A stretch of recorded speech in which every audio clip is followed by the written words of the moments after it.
Golden tractor robot versus magical orange truck robot. गांव में आए दिन अमीर घरों में डाकू चोरियां करने लगे थे।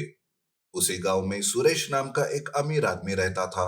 उसे अपने धन दौलत की चिंता होने लगती है। अगर मेरे घर में भी चोरी हुई तो? नहीं नहीं, ये सोचकर ही मेरा दिल बैठा जा रहा है। कैसे भी करके मुझे मेरी संपत्ति को सुरक्षित करना होगा। ऐसा सोचकर सुरेश सारा सोना, गहने और धन को एक बड़े से लॉकर में रखता है और उसकी निगरानी के लिए बड़े बड़े पहलवान भी रखता है। पर पता नहीं फिर भी सुरेश की चिंता कम नहीं हो रही थी। ऐसे में एक दिन उसका दोस्त दिनेश उससे मिलने आता है और कहता है, क्या बात है सुरेश, घर पर इतना पहरा क्यों लगा के रखा है? किसी ने तुम्हें मारने की धमकी तो नहीं दी है ना? दिनेश उस पर हंसता है। तब सुरेश अपनी चिंता उसे बता देता है। ये सुनकर दिनेश कहता है, अरे ये बात है, फिर ये तुम्हारा इंजीनियर दोस्त कब कम आएगा? तुम अब चिंता ही छोड़ दो। मैं तुम्हारे लिए एक ऐसा रोबोट बनाता हूँ जिसे देखकर चोर अपने आप दूर भाग जाएंगे। दिनेश तुरंत काम पर लग जाता है। वो बड़ी ही मेहनत से एक गोल्डन ट्रैक्टर रोबोट बनाता है। दूसरे ही दिन उस रोबोट को लेकर वो सुरेश के घर आता है। दिनेश सुरेश को रोबोट की सारी जानकारी देता है। तब सुरेश भी बहुत खुश हो जाता है। देखो सुरेश, ये ना सिर्फ लॉकर की रखवाली करेगा बल्कि तुम्हारी भी रक्षा करेगा। मेरा ये रोबोट बड़ा ही पावरफुल है। अब तो तुम्हें चिंता करने की कोई जरूरत ही नहीं। गोल्डन ट्रैक्टर रोबोट दिन रात लॉकर की रखवाली करने में लग जाता है। दिनेश अब चिंता से दूर हो जाता है। एक दिन यूं ही सुरेश के मन में ख्याल आता है और वो गोल्डन ट्रैक्टर रोबोट को लेकर गांव में आता है। लोग रोबोट को देखकर डर जाते हैं। तब वो मन ही मन सोचता है, अरे वाह, सच में लोग तो मुझसे डरने लगे हैं। मुझे भी इस बात का फायदा उठाना चाहिए। लोगों में मेरी ही दहशत फैलनी चाहिए। इस तरह सुरेश अपने रोबोट के साथ आगे बढ़ रहा था। उसी रास्ते से मनोज ट्रक में ऑरेंज भरकर शहर जा रहा था। सुरेश का रोबोट मनोज के ट्रक को रोक देता है। तब मनोज कहता है, देखो, तुम्हारे पास रोबोट है इसका मतलब ये नहीं कि मैं तुमसे डर जाऊंगा। अपना ये रोब मुझे मत दिखा। मनोज की इस बात से सुरेश बहुत गुस्से में आता है। तब गोल्डन ट्रैक्टर रोबोट मनोज को पकड़कर मारने लगता है। रोबोट उसके सारे ऑरेंजेस को फेंक देता है और ट्रक को भी तोड़ फोड़ देता है। तब मनोज घायल होकर मदद के लिए चिल्लाने लगता है। तभी वहां गांव में डाकू आ जाते हैं। वो मनोज की कोई मदद नहीं कर पाते। डाकू मनोज से कहता है, काश इस सुरेश के पास ये रोबोट नहीं होता तो मैं वही के वही अभी इसके सीने में गोलियां डाल देता। पर मनोज, मैं कुछ नहीं कर सकता। ऐसा कहकर डाकू वहां से चले जाते हैं। मनोज अपने टूटे हुए ट्रक को वही छोड़कर चला जाता है। अब तो सुरेश और भी खुश हो जाता है। जिस डाकू से पहले मैं डरता था, आज वही डाकू मुझसे डरकर भाग गए। मैं तो सबको अब गुलाम बनाऊंगा। सुरेश इस तरह अब आते जाते लोगों को डराता धमकाता है। सारे गांव वाले सुरेश की दहशत में जी रहे थे। मनोज एक गरीब लड़का था। ऊपर से उसका इतना बड़ा नुकसान हो चुका था। जब मनोज पूरी तरीके से ठीक हो जाता है तब वो वापस अपने ट्रक के पास आता है। ट्रक की हालत देखकर मनोज बहुत दुखी हो जाता है। तभी वहां एक आदमी गोल्डन ट्रैक्टर रोबोट से बचते हुए आता है। भाई, भाई मुझे बचाओ, नहीं तो वो रोबोट मुझे मार देगा। अरे यही तो दुख है भाई कि मैं कोई मदद नहीं कर सकता तुम्हारी। मैं क्या तुम्हारी कोई भी मदद नहीं कर सकता।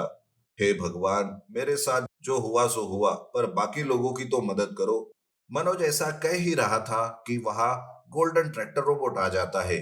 लेकिन उसी वक्त आसमान से एक बिजली चमकती है और वो ट्रक पर गिर जाती है, जिससे वो ट्रक एक ऑरेंज ट्रक रोबोट में बदल जाता है।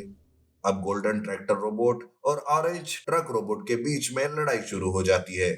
ट्रक रोबोट एक जादुई रोबोट था, जिस वजह से गोल्डन ट्रैक्टर रोबोट उसका कुछ नहीं बिगाड़ पा रहा था। उल्टा ट्रक रोबोट ही उस पर वार करके उसे कमजोर कर दे रहा था और आखिर में वो उसके दो टुकड़े करके उसे जला देता है। उसी वक्त सुरेश ये सब देख रहा था, जो डर के मारे जंगल में भाग जाता है। लेकिन जैसे ही वो जंगल में जाता है, उसे डाकू पकड़ लेते हैं। हर पाप का अंत होता है सुरेश। कल तेरा दिन था, पर आज जादुई ऑरेंज ट्रक रोबोट की वजह से हमारे दिन आ चुके हैं। अब तू नहीं बचने वाला। डाकू सुरेश को मार मार के अधमरा कर देते हैं और उसका सारा धन चुरा कर गरीबों में बांट देते हैं। उधर ये देख मनोज भी खुश हो जाता है कि मुसीबत खत्म हो गई। उस दिन से वो जादुई ऑरेंज ट्रक रोबोट मनोज के ही पास रहने लगता है और वो गांव वालों की भी मदद करता रहता है। Magical golden robot versus RC robot. सवेरे सवेरे नितिन अपना जेसीबी लेकर काम पर जाता है। उसे जंगल के खुदाई का काम मिला था। वो अपने काम में लगा ही था कि तभी उसका जेसीबी का बकेट किसी चीज से टकरा जाता है और एक आवाज के साथ वो जेसीबी बंद हो जाता है। नितिन जेसीबी बंद होने के कारण परेशान हो जाता है। अरे यार, अब इस जेसीबी को क्या हुआ? पता नहीं इस गड्ढे में वो किस चीज से टकराया। अब यार कोई नुकसान ना हो बस। चलो देख लेता हूँ क्या है अंदर। ये सोचकर नितिन गड्ढे के पास आता है। तब उसे गड्ढे में एक लोहे का बक्सा दिखाई देता है, जिसे देखकर वो हैरान हो जाता है। अच्छा, तो ये लोहे का बक्सा है यहाँ पर, लेकिन क्या होगा इस बक्से में? कहीं खजाना वजाना तो नहीं? नितिन उस बक्से को खुद से बाहर निकालने की कोशिश करता है, लेकिन वो बक्सा बहुत भारी था। वो उसे उठा ही नहीं पा रहा था और ना ही बक्से को वो खोल पा रहा था। तब नितिन वापस जेसीबी को स्टार्ट करके देखता है। तब जेसीबी शुरू हो जाती है। तब नितिन जेसीबी की मदद से उस लोहे के बक्से को गड्ढे से बाहर निकालता है। लोहे के बक्से को पूरा जंग लग चुका था। गड्ढे से ऊपर आते आते बॉक्स के नीचे से कुछ टुकड़े नीचे गिरने लगते हैं। अरे ये क्या गिर रहा है नीचे? लगता है बक्सा जंग लगने के कारण खराब हो गया है। नितिन जेसीबी से बॉक्स को नीचे उतारता है और उन नीचे गिरे हुए टुकड़े के पास जाता है। उन टुकड़ों को देखकर वो कहता है, अरे ये कैसे टुकड़े हैं? मुझे तो कुछ समझ नहीं आ रहा। आज काम कम और बाकी के बेमतलब की चीजें ही ज्यादा हो रही है मेरे साथ। आज का दिन ही खराब है। तब नितिन उस लोहे के बक्से को वही फेंक देता है और टुकड़ों को एक बोरी में भरकर उस जेसीबी में रख देता है। दरअसल वो टुकड़े रोबोट के थे, जिसे वो पहचान नहीं पा रहा था। वो उन टुकड़ों को भंगार ही समझ रहा था। नितिन अपना सारा काम खत्म करके शाम को घर वापस आता है। उन रोबोट के टुकड़ों को वो बोरी के भर में रख देता है। तब उसका बेटा मोनू उसे देखकर नितिन से कहता है, पापा, इस बोरी में क्या है? मैं देखूं क्या? नहीं बेटा, छूना भी नहीं उस बोरी को। इसमें भंगार है। तुम हाथ लगाने जाओगे तो तुम्हें वो टुकड़े चुभ सकते हैं। तुम्हें चोट लग सकती है, इसलिए उस बोरी से दूर रहना। मोनू नितिन की बात सुनकर उस बोरी को हाथ नहीं लगाता। वो बोरी वैसे ही पड़ी रहती है। उसी गांव में नितिन का एक दुश्मन था, मदन। मदन के पास भी एक जेसीबी था, पर नितिन की ईमानदारी और मेहनत की वजह से उसे ही ज्यादा काम मिलते थे, जिस कारण मदन उस पर बहुत जलता था। एक रात मदन बहुत गुस्से में नितिन के घर के पास आता है। मदन नितिन के जेसीबी को पैरों से मारने लगता है। अरे, हमेशा तू मेरा काम छीनता आया है। आज मैं तुम्हारा ये जेसीबी तुमसे छीन लूंगा। किसी काम का नहीं रखूंगा इसे। मदन रात के अंधेरे में इधर उधर देखता है। उसे कोई दिखाई नहीं देता। तब वो जेसीबी पर पेट्रोल डालता है और आग लगा के वहां से भाग जाता है और घर आकर सोचता है, अब सवेरे नितिन जब अपने जले हुए जेसीबी को देखकर टूट जाएगा ना, तब उसके सारे काम मुझे मिल जाएंगे। अब कल उसकी रोनी सूरत देखूंगा तो मुझे बड़ा सुकून मिलेगा। मदन तो नितिन की जेसीबी को जलाकर बहुत खुश था, पर इधर बोरी में जो रोबोट के टुकड़े थे वो मदन के सपने को पूरा ही नहीं होने देते। उस बोरी से अचानक से एक रोशनी निकलती है और उस रोशनी से जेसीबी की आग बुझ जाती है और वो जेसीबी जैसे का तैसा हो जाता है। सवेरे जब मदन नितिन को जेसीबी के साथ काम पर जाते हुए देखता है, तब वो सोचता है, अरे शिट, ये जेसीबी जला कैसे नहीं? मैंने तो खुद अपने हाथों से इसे जलाया था। इसका मतलब जेसीबी में कोई जादू है। मुझे कुछ अलग करना होगा। ये देख मदन बड़ा ही परेशान था। तभी उसका दोस्त किशोर वहां आता है। मदन अपनी परेशानी उसे बता देता है। तब किशोर कहता है, अरे कोई बात नहीं, नितिन को मजा चखाने का मेरे पास एक दूसरा उपाय है। अरे क्या है, जरा जल्दी बताओ। देखो, मेरे पास एक आरसी रोबोट है। मैं उसे गांव में भेजता हूँ तबाही करने के लिए और उसमें एक आवाज भी फिट कर देता हूँ जिसमें नितिन फंस जाएगा। किशोर का ये उपाय सुनकर मदन बहुत खुश हो जाता है। वो जल्दी से अपने आरसी रोबोट को गांव ले आता है। आरसी रोबोट किशोर के कंट्रोल से गांव में तबाही मचाने लगता है। वो घरों की तोड़फोड़ करना और लोगों को मारना शुरू करता है। आरसी रोबोट की तबाही देखकर गांव वाले भागने लगते हैं। वो मदद के लिए चिल्लाने लगते हैं।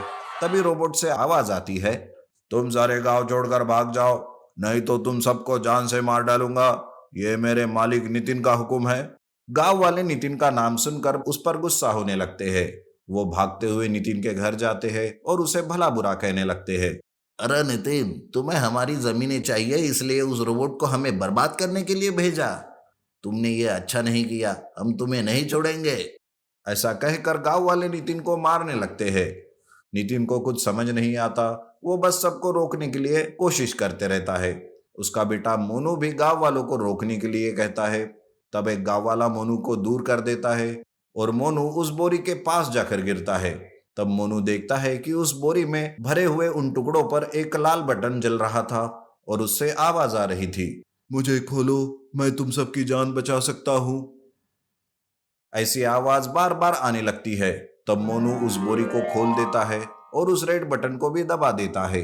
बटन दबते ही बोरी के टुकड़े अपने आप एक दूसरे से जुड़ने लगते हैं और वहां एक गोल्डन रोबोट बनकर तैयार हो जाता है।